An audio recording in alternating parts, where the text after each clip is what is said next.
내일장 관심주 알아보는 시간입니다. 오늘 도움 말씀 주실 분은 메리츠종금증권 종로지점의 송영기 연구원입니다. 안녕하세요. 안녕하세요. 네. 오늘 먼저 메일 유업을 관심 종목으로 선정을 하셨다고 들었는데 메일 유업 요즘에 중국에서 아주 인기가 많다라는 소식도 있고요. 전반적인 먼저 업황이 어떻습니까? 네, 메일 유업에 대한 부분들 말씀드리기 이전에 제가 항상 이제 시장을 한번 정리를 해보고 그에 따라서 메일 유업을 왜 선정하게 되는지에 대한 부분들을 말씀을 드리게 되는데요. 네. 주식을 요즘 판단하는 부분들을 두 가지 잣들여 본다면 실적과 수급 정도를 볼 수 있을 텐데 워낙 요즘 유동성이라는 표현을 투자자분들이 많이 들어보셨을 겁니다. 이 대외적인 부분들이 일단은 유동성을 통해서 어떤 경기를 살려보려고 하는 노력들이 굉장히 많기 때문에 그러한 부분이 풍부한 유동성이 주식시장으로 몰려들어오는 부분들이 주식시장에 상당히 유리한 어떤 수급적인 유입이 될 수 있다는 부분들. 그에 따라서 주가가 상승할 수 있는 어떤 배경적인 부분들은 상당히 수급에서 유리한 면이 있는데 실적까지 따라가지 못한다면 상대적으로 소외가 받을 가능성이 높고 사실 우리나라가 대부분 시가총액 상위 종목들이 또 굴뚝산업이라고 표현하죠. 제조업들이 시가총액 상위 종목들이 많은데 그들 기업들이 사실 기업 실적이 현격하게 좋아질 수 있는 섹터는 지금 뚜렷하게 나타나는 건 IT, 스마트폰 기기나 반도체 섹터 정도밖에 좋은 흐름들이 없기 때문에 사실 대형주가 주춤하게 될 수 있는 이유들은 아무래도 이런 실적에 대한 부분들이 확연하게 더 좋아질 가능성이 아직까지는 부족하지 않나라는 부분도 역시 타당성 있는 배경이라고 볼 수 있을 것 같습니다. 그런 면에서 코스닥 시장이 여전히 계속 수급 유입도 긍정적이고 계속적으로 우상향할 수 있는 가능성을 보여준 가장 큰 이유가 역시 수급과 실적에 대한 배경 논리가 상당히 여전히 뚜렷하기 때문에 이들 종목에 대한 속해 있는 어떤 추세적인 코스닥을 리딩하는 그런 대표적인 종목들을 따라간다면 우리가 시장 수익률을 초과하거나 시장을 충분히 따라갈 수 있는 매매가 가능하지 않을까라는 아이디어로 일단은 그 대표적인 종목 중에 메일 유업을 코스닥 시가총액 상위 종목 중에서 코스닥 흐름과 상당히 유사하고 또 외국인 기관의 어떤 유동성에 대한 부분은 상당히 좀 긍정적인 그런 부분들이 확인이 됐던 그런 부분들이 가장 첫 번째 선정 이유다라고 말씀을 드릴 수가 있겠습니다. 네, 먼저 시장 전체적으로 이야기를 해주시면서 코스닥 시장의 추가적인 상승은 이어질 수 있을 것이다라고 평가를 해주셨습니다. 코스닥 시장의 이에 따라서 시가총액 상위 종목 코스닥 시장 내의 대형주 메일 유업을 관심 종목으로 선정을 해주셨는데 정말 보니까 외국인의 비중이 상당히 큰 폭으로 늘어났습니다. 외국인이 계속해서 순매수를 하면서 지금 오늘 같은 경우에도 5.1% 오름세를 보이면서 사상 최고가 52주 최고가까지 기록을 하기도 했는데요. 먼저 이렇게 외국인들의 매수가 들어오고 있는 배경 어떤 모멘텀이 있기 때문인가요? 네, 사실 그 메일 유업은 당장의 모습도 그렇지만 최근에 상당히 꾸준하게 오랫동안 많이 올랐던 기업 중에 하나입니다. 그 이유에 대한 부분들은 앞서 이제 앵커님께서 말씀해 주셨던 것처럼 중국 시장에 대한 어떤 성장성, 그게 이제 메일 유업이 만드는 그런 제품들 라인업이 이제 분유라든지 그리고 이제 유아용품에 대한 제로투세븐 자회사에 대한 모멘텀, 더불어서 유아용품, 메일 유업이 할 수 있는 유제품에 대한 부분들도 상당히 판매, 그러니까 카페라떼나 메일 우유 같은 것들에 대한 부분도 상당히 제품 라인업이 어떻게 보면은 좀 어린 아이들이 많이 먹게 되는 그런 제품들이 많이 구성이 되어 있단 말이죠. 그렇기 때문에 요즘에 좀 양갈리로 나눠져 있잖아요. 나이 많이 드신 분들이 좀 많이 소비하게 될 것들, 아니면은 이제 어떤 인구가 상당히 좀 줄어드는 것에 대한 부분들이 우리나라뿐만 아니라 글로벌적으로 상당히 좀 문제가 되고 있다는 것을 인지하고 있기 때문에 정책적으로도 좀 그러니까 아이를 많이 낳을 수 있는 그런 정책적인 배경들이 이런 영유아 관련된 산업들에 대한 성장성이 상당히 꾸준하고 안정적일 수밖에 없다라는 논리를 충분하게 제시할 수 있는 배경이 될 것 같습니다. 그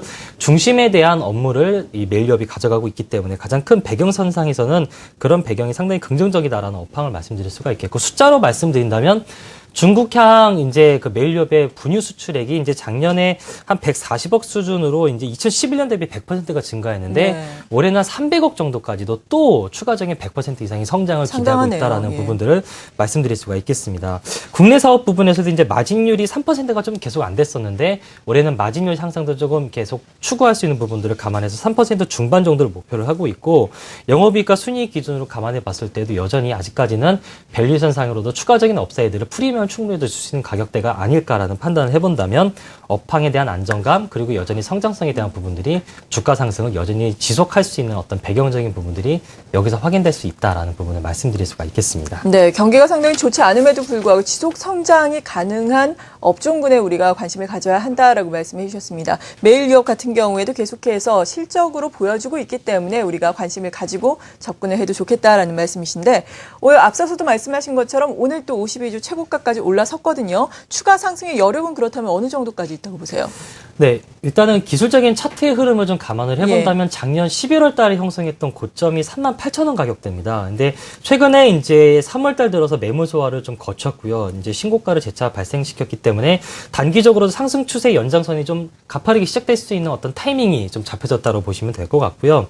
이제 올해 매출 증가율이 한 6.5%대 작년 성장률보다 좀 낮아지지만 영업이익률에 대한 성장도 40% 이상, 물론 작년에 더 많이 이제 벌었지만 네. 매출이 느는 것보다 영업이 더 많이 느는 그런 구조이기 때문에 지금 어떤 안정적인 어떤 베이스를 기반으로 실적을 가파르게 낼 수 있는 그런 구간대, 즉 어떤 상승에 대한 부분들의 배경적인 논리는 작년보다는 좀 미약해질 수는 있겠지만 여전히 관심을 가져야 될 이유는 여기에 있기 때문에 2007년도 때 형성됐던 고점이 43,500원입니다. 그래서 그 가격대를 단기적인 목표가로 접근을 해보시고 네. 손절가는 방금 말씀드렸던 38,000원을 이탈하게 됐을 때 어떤 손절에 대한 감안을 좀 해보시는 접근으로 관심을 가져보시면 좋다라고 말씀드리도록 하겠습니다. 네, 지금 52주 최고가 수준인데 사상 최고가 수준까지는 목표 주가를 가져가도 좋겠다라고 말씀해 주셨습니다. 가파른 상승 국면이 나타날 수 있겠다라는 분석이었고요. 다음 종목으로 휴비치를 준비하신 걸로 알고 있는데 큰 틀에서 보자면은 매일 유업과 비슷한 논리인 건가요? 네, 맞습니다. 이제 매일 유업이 어쨌든 분유나 어떤 제로투세븐이라는 유아용품이 중국 시장에서 성장성을 어떤 기대할 수 있다는 부분들인데 네. 휴비치 역시 이제 검안기라고 하죠. 우리가 안경을 맞추러 갔을 때 이제 시력을 검사하는 기기를 검안기라고 하는데요.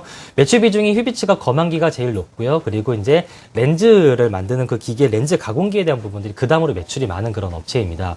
이 업체가 국내에서 매출도 탄탄하게 가져가고 있지만 중국 시장 상위 휴비치라는 자회사를 통해서 중국 시장에 대한 성장성이 상당히 가파르게 진행이 되고 있고요. 네. 그리고 추가적으로 실적에 대한 성장성에 대한 담보될 수 있는 부분들이 우리나라를 포함한 선진국들이라고 볼 수 있는 나라들의 안경 착용률이 한 50% 가깝다고 볼 수가 있는데요. 중국은 아직까지 15% 정도로 착용률이 상당히 아직까지 낮다고 합니다. 그 이유가 물론 도시화가 많이 덜 됐고 거기에 대한 어떤 선진 문명을 받아들이지 못한 그런 부분들이 많기 때문에 우리나라가 이제 뿐만 아니라 선진국들이 시력이 좀 나빴던 이유도 뭐 스마트 기기나 이런 부분들이 좀 많이 사용하기 때문이라고도 볼 수 있거든요.